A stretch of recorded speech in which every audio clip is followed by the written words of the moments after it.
Како што веќе информиравме, познати се групите и двојките за ракометниот куп на Македонија, а веќе се познати и домаќините на групите, односно организаторите. Има 4 четвртфинални групи од ракометниот куп на Македонија. Во првата група каде играат Алкалуид, Мултиесенс, Партизан и Пролет, организатори домаќини Алкалуид. Во првиот меч ќе се соочат Алкалуид против Мултиесенс, а пак Партизан ќе игра со Пролет. Надпреварите се играат во салата Автокоманда во Скопје. Во втората група се екипите на Eurofarm Пелистер, Куманово, Раловиш и Струга, а организатори домаќини Eurofarm Пелистер. Двојките во оваа група се Eurofarm Пелистер против Куманово, а пак Раловиш со Струга.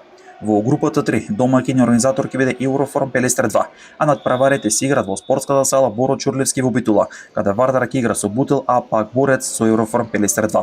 Групата 4 ќе се игра во спортската сала Билеен извори, а организатори домаќин е Охрид, кој ќе игра против Прилеп, а пак Тиквеш ќе се соочи со Аеродром.